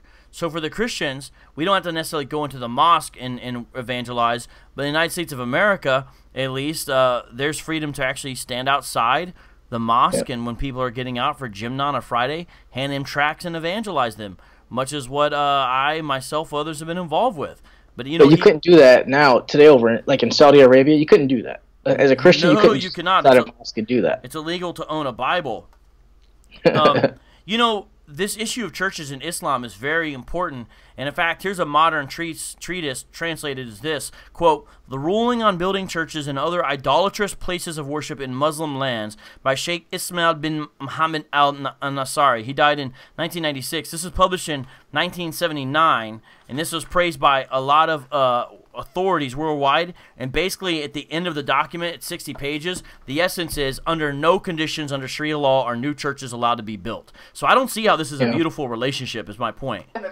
I'm going to tell you now, you see in Johannesburg, there's a 200 million rand church which has been built by some people from Turkey. 200 million rand masjid. The Nizamiya Masjid in Joburg. The Turkish mosque. Right. If you look at that mosque on the highway, it is a replica of I think, Hagia Sophia or one of the... That's interesting. He just brought that up. If you look at a mosque on the highway, it's a replica of Hagia Sophia. That's what you were just talking about. Yeah, let me speak a little bit of that. The name in Greek means holy wisdom. And at the time, it was Christendom's grandest cathedral, really for 1,000 years. But what happened after the jihadi conquest happened by the Ottomans in Constantinople in 1453. Here's what happened. The crosses were destroyed, the icons were destroyed and defaced, and the cathedral of Hagia Sophia was transformed into a mosque. So That's a beautiful relationship. yeah. We got a great thing going here. It's a great relationship. I can't wait to see where this goes. This is beautiful. We got a beautiful relationship here. This is the beginning of something classic. Yeah, great relationship. Lily R, shout out to you in the super chat. Solid impression. She says, this guy's got Takia down packed. I don't know. In Turkey, well, it is same. Now when it opened up, they opened the doors to the public. You know what the missionaries did? They came with their Bibles to give out. Better Bibles than bombs. Now it's insensitive. And I'm not saying Christians would bring bombs. I'm saying Muslims have done that to Christian churches time and time again. That's my point. Yeah. Insensitive. They opened the masjid, they opened the mosque, so people can see, enter. Now these missionaries came there to give out their Bibles. That is inappropriate. I don't know what happened. Now as Muslims, if somebody is opening a church, you don't go there and give them a Quran and leaflet and say no, You know, this guy, he's starting to make me think that I need to give people some resources so they can have a better sense of history here. That's kind of what I'm thinking. So I think it's about that time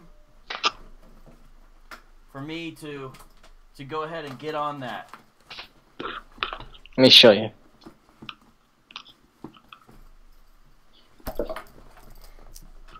Let me see here. Make sure I'm already here. Yes, I am. There's one. That's a good one. Let's see if we have any more. Backpack. Do you have any fantastic resources for people to get about the history of Islamic conquest in Christian lands? Backpack, please help us out. Hey, it's not doing it. I'm going to get it, guys. It's going to happen. It's supposed to happen right away. Oh, man. Okay. Here we go. Come on, bro. Backpack, magic backpack. I'm the nigga that Mac attack backpack. With that sack, react, I'm like a maniac. I got stacks of facts to keep y'all on track. What do we got here, everybody? We have some awesome books. Here's one. This is Slavery, Terrorism, and Islam by Peter Hammond, and it's printed in Cape Town, South Africa. The Historical Roots and Contemporary Threat. Got a foreword by Dr. George Grant. This is a very interesting and short book that is packed with information, pictures, and graphs that you will find very, very interesting. Short little read. Another very short book that I recommend, Sharia for Non-Muslims, by the Center for the Study of Political Islam. This is by Bill Warner. Look at this tiny little book. Tiny little book. I got this book from Al Fadi. He's my source for that. Here's a big one. Robert Spencer, The Myth of Islamic Tolerance. It's an edited volume. How Islamic Law Treats Non-Muslims. And last but not least, Raymond Ibrahim, Crucified Again, Exploring Islam's New War on Christians. Since we were just talking about how inappropriate it is for Christians to bring Bibles to new mosques, let me read something from page 42 of Crucified Again by Raymond Ibrahim. Quote, this is page 42. Christians in the Islamic world today are suffering attacks motivated by the very same diabolical animus as 1,000 years ago under Hakim. Proof of this is that some of the most terrible assaults occur precisely on Christian holidays. Christmas, Easter, and New Year's Eve, which is a major church day in the Middle East. And no wonder, considering that some Muslim clerics insist that, quote, saying Merry Christmas is worse than fornication or killing someone. By the way, I have a video coming out this Christmas about that actual quote. After some 14 centuries of church attacks and other persecution, punctuated by a brief Christian golden age, Egypt's Copts began the new year in 2011 once again under assault as one of their largest churches during midnight mass in the early hours of January 1st, 2011. The Two Saints Coptic Church in Alexandria, crowned with hundreds of Christian worshippers, was bombed, leaving at least 23 dead and approximately 100 injured. According to the eyewitness, quote, body parts were strewn all over the street outside the church. The body parts were covered with newspapers until they were brought inside the church after some Muslims started stepping on them and chanting jihadi chants, including Allahu Akbar. So according to eyewitnesses, after the bombing, there's dead Christians laying outside, and they had to move them inside. Why? Because some of the Muslims started stepping on the dead bodies. Witnesses further attest that, quote, security forces withdrew 1 hour before the church blast. And a year earlier, Muslims shot and killed 6 Christians as they were leaving church after celebrating the Coptic Christmas Eve midnight mass in Nag Hammadi. Let's read a little bit more about this. December 25th, 2011 was called Nigeria's blackest Christmas ever. In a number of coordinated jihadi operations, Reuters reported Islamic terrorists bombed several churches during Christmas liturgies, killing at least 38 people, the majority dying on the steps of a Catholic church after celebrating Christmas masses, blood pooled in dust from a massive explosion. Charred bodies and dismembered limbs lay scattered around the destroyed church. This attack was simply a reenactment of Christmas Eve 1 year earlier, in 2010, when several other churches were set ablaze and Christians were attacked, also leaving nearly 38 dead. There was no reprieve for Nigeria's Christians when the next religious holiday came. Some 50 Christians were killed when explosives concealed in 2 cars went off near the Assemblies of God Church during Easter Sunday services in April 2012 in a predominantly Muslim region. According to the pastor, quote, we were in the Holy Communion service and I was exhorting my people, and all of a sudden we heard a loud noise that shattered all our windows and doors. December 25th, 2012 saw a repeat of the last few Christmases. In 2 separate attacks, Islamic gunmen shot and killed 12 Christian worshipers who had gathered for Christmas Eve church services, including one church's pastor. I could go on and I could talk about Indonesia in the modern world, and I could go on and I talk about attacks in the Philippines right now going on in recent times, and I could go on and I could talk about things. I mean, we could go on, but we won't go on because it's going to make you guys depressed, but that's why you need to get this book. All right, are we ready to play the next part? It's not such a beautiful relationship after all, is it? No, this is Islam. No, give them their peace, give them the space. Give them space. And if you want to have an appointment or you have a discussion, then you speak to the clergy, you speak to the pastor, you speak to the people of authority. You say, this is my name, my organization. We would like to have an appointment with you. And then you can have an appointment. You can call them to your place. You can have samosas, biscuits, and you interact with them. But you must know, what do you want to go do there? What you want to go do in the church? You want to go give them Islam, teach them Islam? Maybe they don't want to know it, so don't give them. What you need to do in this country and other Western countries. Now listen to that, everybody. That is very key. What you need to do in this country and other Western countries. Why the qualifications? Listen to this. What you need to do in this country and other Western countries, you're going to have to work with the church. What you're going to have to do in this country and other Western countries, you're going to have to work with the church. Why not in Sharia-compliant countries, Ahmed Pandor? With the synagogue, with the people of other faiths, in bringing social cohesion, tolerance. Jizya is not social cohesion, but we're only talking about Western countries, aren't we? Love and mutual harmony for the people of your land, because you are not a Muslim majority. What? You guys hear this? I gotta get your comment on this, my man. What do you think of what he's saying here? Hey, you're muted. I can't hear you. I don't know. I've got you turned all the way up. Can you hear me now? Comment on this, man. Comment on this. This is shocking. Hey, yo. What you got, bro? I can't hear you now. I'm going to play the video. I was trying to get some comments. I'm so sorry, man. But hopefully next time you can be heard. You guys hear this, though, don't you? This is shocking stuff to me. This is really underlying to a lot of it. So you have to work with people of different faiths in keeping up the laws of the land. You have to work with people of different faiths to keep up the laws of the land. Now, so the laws of the land, whatever the government says, which is in accordance to morality, you have to work with the pastor, you have to work with people of different faiths and promote goodness, promote morality, promote peace, Okay. promote harmony, promote goodness, promote interfaith discussion where you can show them the beauty of your faith and they can understand that we as Muslims, We are not terrorists. We are not people who do not look after our women well. We are not. We are not terrorists. We're not people. But so Islamicize Me is not saying that about Muslims, by the way.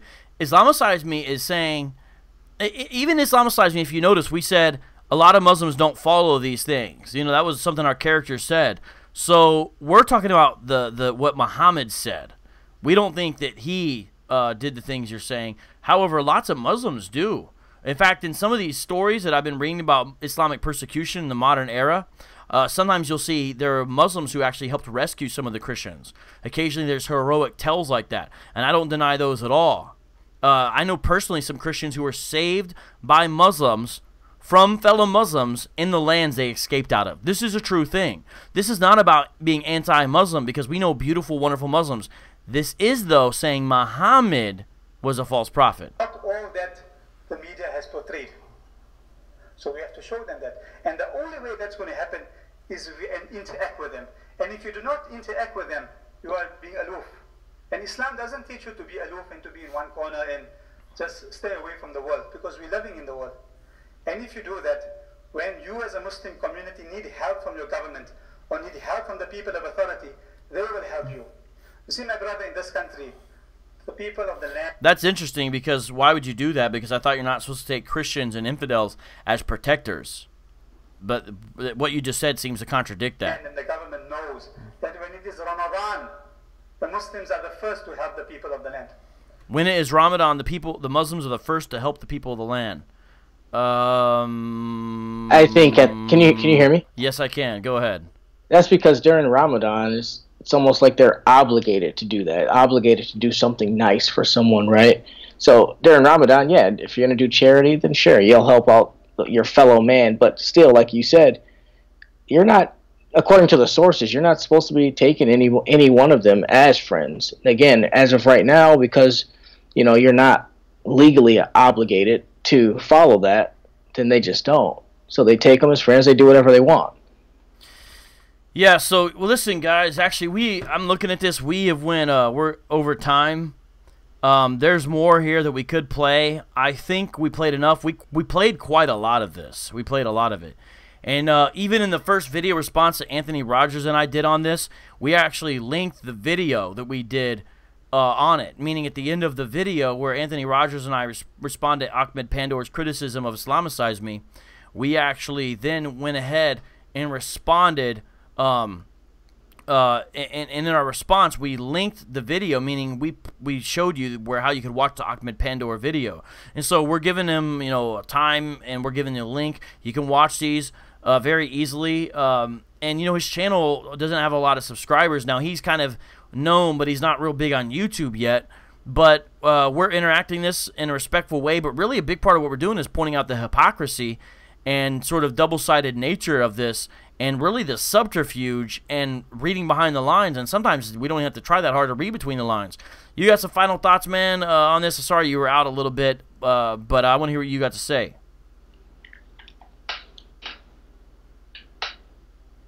Can you hear me? Yeah, okay, go ahead. Basically, I feel like this guy's got everything misunderstood. He got it misunderstood our intention of the Islamicize Me video. That's the big thing. Second thing, people who are watching it, I've personally got some messages from friends of mine who actually, they used the videos to actually understand what exactly was being said in the videos, and a lot of them, although still Muslim, are asking more and more questions. And the fact that he's saying that we're lying without giving evidence for why he believes that, you know, it's like, it seems like we just got under his skin, and you know, that's just the way he's going to handle it. Putting out videos like this to make it sound like we were lying, but really we weren't. All the sources are there, and all the proofs are there. Yeah, and I think it's good that we kind of showed, like, some of the stuff he was saying beneath what he was saying, in a sense. Right, like you said, reading between the lines. For example, he sometimes called you us don't even have toxic. to. You know, he speaks about being in a minority or majority. You know, I mean, you guys caught it. Hey, my man Swerve, do you ever freestyle? Do you ever rap? Oh, come on, man. You're taking me back to high school. I did a little bit. Really? No, not at all. Because it's time for the freestyle, man. I'd like to hear it. I can drop a beat. How are you gonna drop a beat? Oh boy. No? Yeah, I don't know about that, bro. All right, I'll let you stay on the split screen though, but I don't think I'll have you drop the beat. All right, you guys ready? All right, I'm looking. Joshua says he wants to rap too. Okay, Joshua. Well, this is really for Michelle Marie, but you know everybody else. But you're the one who helped us get to the freestyle, and so we're about to do it. And if you see any, while I do this, if you see any questions you want to interact with while I'm rapping, you can multitask. Check them out, and then I'll come back. In the meantime, let's do the freestyle. Guys, is it loud enough? Let me know. Let's see here. Let's try to make this up. Can you guys hear this beat? I like that. Turn it up just a little bit. Can you hear the beat? Yeah, I can hear it. This is the beat. I'm recording in my seat. He wants to defeat us like we were a fetus. Says we made Jesus ashamed. Ahmed Pandor his name. He's playing the game. It's taught to Kia. He's trying to hit us like onomatopoeia with the boom. Bap in the boom, bap pow. Singing, yo, how you like me now? We're not gonna got beef like a cow. I don't know, but I'm like, wow. This dude ain't quote no source. It's like he's from history divorced. Of course, I speak the truth. Hello, how you doing? Swerves in the booth. He's on number 2. He's calling on Skype. It's Vocab Malone, and I got a mic that is shaped like a ball. No alcohol in Islam, that's haram like music, y'all. Yo, you read the conditions of Omar, and those were real whack. We're taking it back. The history and fact. Here we go. This is not just belief. This is a fact. You can check the caliphs and what they taught and what they said.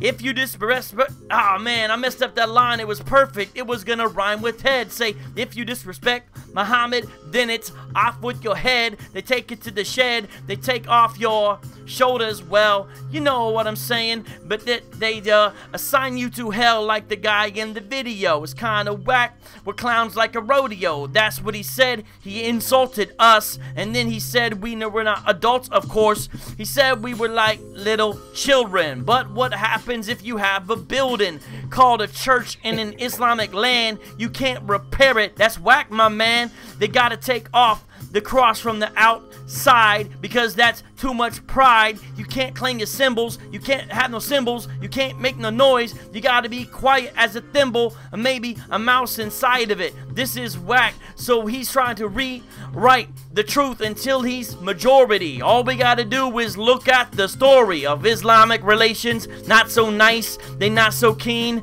They not so sweet. Hey, yo, who's the next to grab on the beat? Begin spitting the heat. What's up, man? You got anything, bro? Listen. You got anything? I just don't sing. I rap all day and I'm not real mean. Ahmed Pandor, what do you mean? You're trying to insult us, but that ain't happening. I need a record deal quick. I'ma rap and spit all the way until I need a record deal, baby. Hey, that was a good start, bro. Hey, all right. Somebody get me a record deal. Are you guys surprised he did it? Hey, that wasn't bad, man. That wasn't bad. Thanks. And I think I'm gonna quit my job and then be a full-time rapper. How about that? Yeah, I mean, you know, I don't know about that. Hey, but you know what? I was looking at one of the comments up there, dude. I know I keep saying it, but that's really important to me. He says, I forget who it was. Where is it? Oh, here it is. The Imam is not just saying that you guys were lying, but does not bring up any sources. That's important to me, man. It's really easy to just make an assertion, but if you don't give anything to knock down what we're actually doing, just don't say anything. And there's what was that other comment? Oh, Michelle Marie. he knows this is going on YouTube. They have a vested interest in keeping up a good face to the Western world. I tell a lot of people that. A lot of people. And I believe that's true. I mean, think about it. Why Muslim behavior here, let's say in the States, different from what happens overseas? They know, because I believe, opinion, that over here, because they can't get away with, certain things that they can get away with in, let's say, Saudi Arabia, they have to have a certain image with the people over here in the West. That's what I truly believe. That if they maintain that image and they draw people in, that's the perfect opportunity to strike with what they believe and gain followers. Yeah, well, and of course we know we're not talking about all Muslims. We're talking about Muslims who believe in Sharia law, in essence. Correct. That's kind of like the Salafi type Muslim, really, of course. Oh, Rox B, I'm glad you brought it up. Hey, check this out. I was gonna start a new thing where at the end of every show we try to take like a little vote for you guys to tell us what's like a highlight clip from the show, because if you notice, what we do is we take a little highlight and then put a little miniature clip on YouTube like within the week or so. And so we've been doing that, and they usually need to be like 3 to 10 minutes, kind of short. And so you guys vote if you can on what you would consider a little highlight of the show. And I should have told you guys this in the beginning. It's something new. I'm glad Rox B reminded me.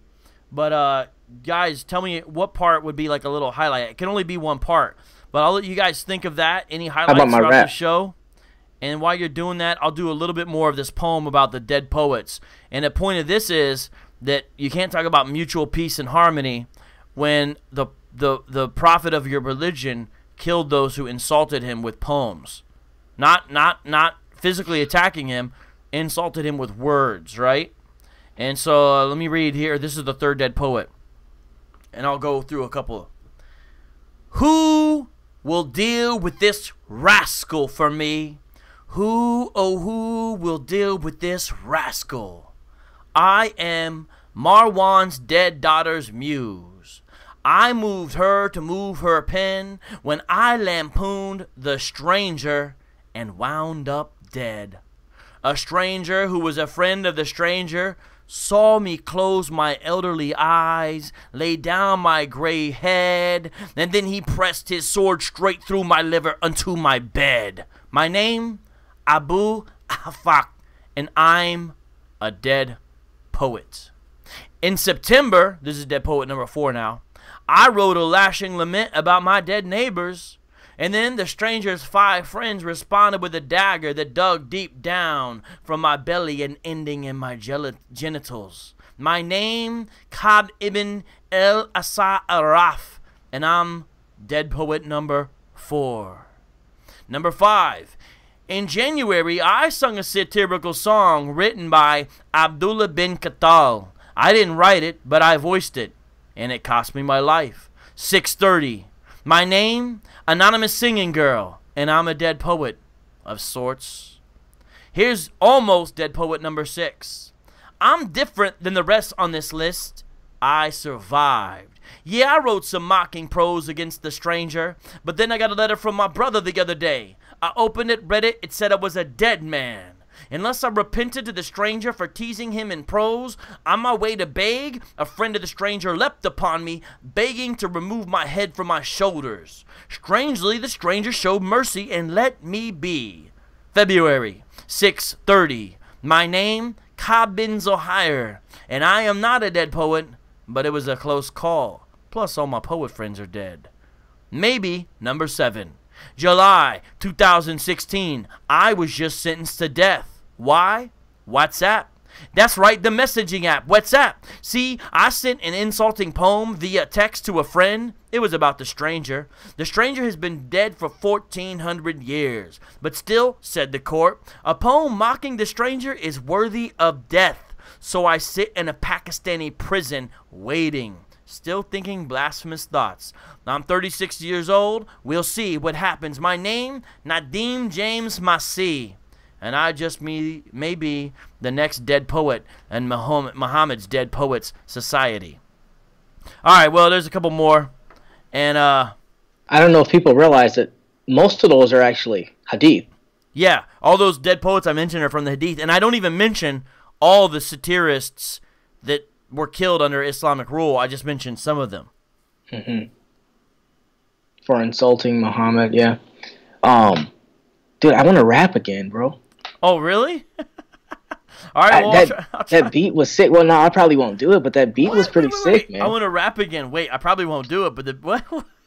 I'm gonna write something. I'm gonna write something. Wait. Bro, let me just try one more time and see if you'll rap one more time. I'll give you the same beat. Let me see. Give me a word. I need a word. What's my word? Guys, give Jihad Junior some words. We'll do this and then we're gonna close out. Yeah. Cause it's late. My voice is about to go. This will be our last one. I'll go first, you go second after they give you some words in the chat. Yo. 1, 2, we are back. Thanks for bringing the super chat. Michelle Marie and plus Rocks B Lily R. How you doing tonight? C. It was 1, 2, 3, 4, 5, 6 dead poets in the mix. Athletics. These are not tricks. These are from the sources. They're legit. They're Sahih from the Hadith. It's not just my deen, my belief. These are facts, so I spit these raps upon these tracks with a magic backpack. My man Swerve got a black hat that's back. Words, I spit these fat words and adverbs. I observe the behavior of Muhammad. He was a slaver. Yes, y'all, watch the video. It's the truth. You can see it on YOUTUB to the E, unless they erase it like Patreon. See, check this out.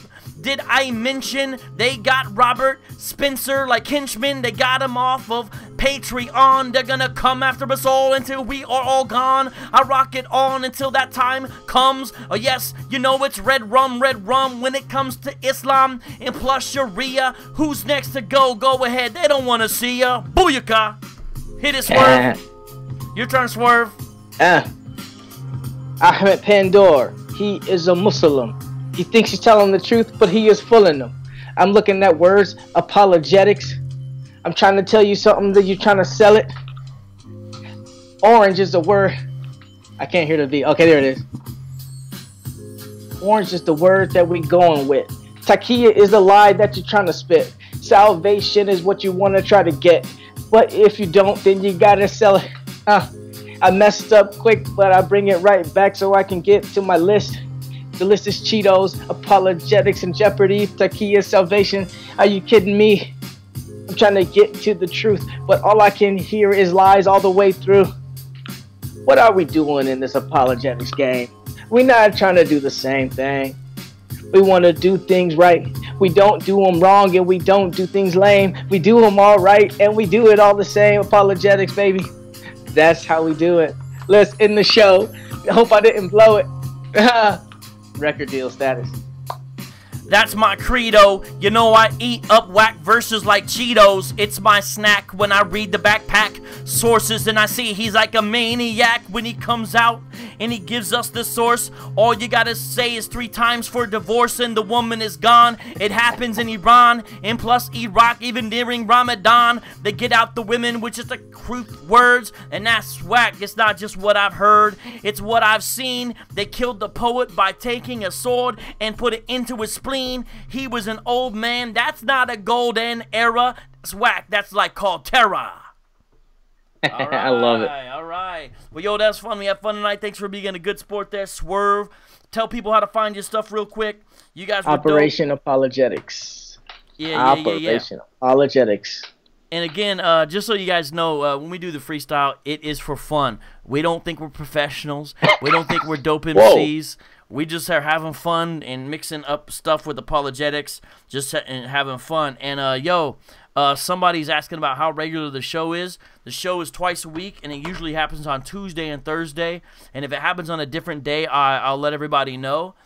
We have a Backpack Radio Twitter account. It's the account is listed at Street Apologists. We have a Backpack Radio Facebook page and a Backpack Radio Instagram page, and the accounts are all at Street Apologists. So the at sign and the word Street Apologist, Backpack Radio is taken, so all the accounts are under Street Apologists. And so I appreciate to the supporters who have been making that happen. Be sure to subscribe to Operation Apologetics. I'll share the subscribe thing at the end of this. And sorry, went a little long, but we don't really want to do another response to Ahmed Pandor, so we try to get in a lot. And there's more videos of him you can watch. And if you guys like this kind of thing, let us know, because there's other Islamic criticism of Islamicize Me, so we may get into it and do it. But probably the next few live streams I'm going to do, I am going to be doing some stuff on Hebrew Israelites again.